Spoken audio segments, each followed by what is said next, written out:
मैंने किसी कंपनी के बहुत सारे स्टॉक खरीदे हैं और मुझे लगता है कि वह स्टॉक कल आगे आगे बढ़ सकता है, तो मुनाफा ही मुनाफा होगा।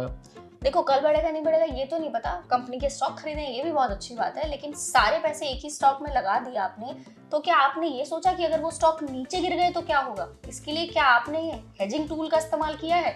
हेजिंग क्या होता है? मैंने सोचा था कि उस कंपनी में पैसे लगा दूंगा और स्टॉक ऊपर ही जाएगा। ऐसा कभी नहीं होता कि बाजार एक तरफ चलता है। बाजार हमेशा ऊपर नीचे अप डाउन बाजार में आते रहते हैं। कभी मार्केट में तेजी आती है, कभी वो नीचे गिरता है। तो इसीलिए मार्केट में कभी भी अगर आप निवेश कर रहे हैं तो एक स्टॉक में जैसे आपने बहुत सारे पैसे लगा दिए, ऐसे भी नहीं लगाने चाहिए। और अगर आपने लगाए हैं तो फिर आपको हेजिंग का इस्तेमाल करना चाहिए। आपने अच्छा किया बता दिया, इसके बारे में थोड़ा सा और विस्तार से बताइए।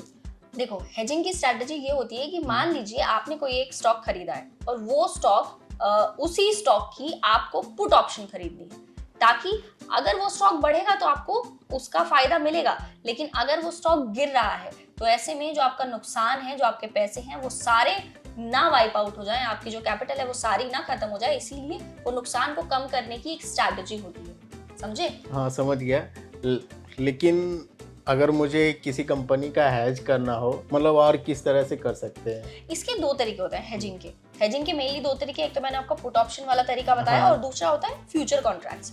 यानी कि अगर फ्यूचर में शॉर्ट पोजीशन लेकर इन्वेस्टमेंट को हेज भी किया जा सकता है। फ्यूचर की शॉर्ट पोजीशन लेकर उसी स्टॉक की, जो स्टॉक आपने खरीदा है उसी की आप फ्यूचर में शॉर्ट पोजीशन लेकर भी वो कर सकते हो। और इसके अलावा आप पुट ऑप्शन खरीद के भी, यानी कि अगर नीचे जाएगा तो पुट ऑप्शन से आपको पुट में प्रॉफिट हो जाएगा, स्टॉक में लॉस होगा, पुट का जो प्रॉफिट होगा उससे आपका जो नुकसान है वो बैलेंस हो जाएगा।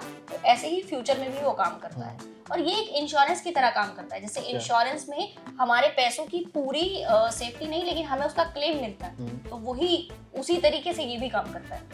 अच्छा, अब मैं समझ गया कि अगर आप किसी कंपनी का स्टॉक लेते हो तो उस कंपनी का अगर आपको ये सोचना है कि अगर कंपनी गिर जाए तो उसका एक पुट ऑप्शन भी लेके हम नुकसान की भरपाई कर सकते हैं। आपने एक अच्छी प्लानिंग बताई है मुझे। एग्जैक्टली। और सारे पैसे भी एक कंपनी में डालना समझदारी की बात है। हाँ। और अगर आपने किसी कंपनी की बहुत सारी क्वांटिटी ली है तो हेजिंग की स्ट्रैटेजी भी आप यूज कर सकते हैं, ताकि ऑप्शंस की जो स्ट्रैटेजी होती है वो मेनली जो अच्छे इन्वेस्टर्स होते हैं, बड़े इन्वेस्टर्स होते हैं, वो हेजिंग के तौर पर ही इस्तेमाल करते हैं, ताकि उन्हें जो नुकसान है उससे वो बचाया जा सके।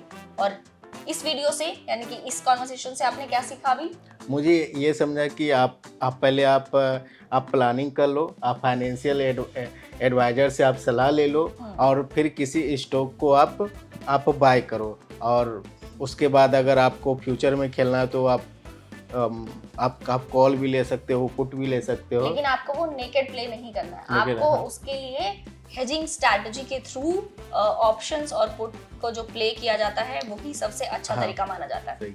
और तो आपको ये वीडियो पसंद आई तो हमारे चैनल जागरण बिजनेस को सब्सक्राइब करना ना भूलें।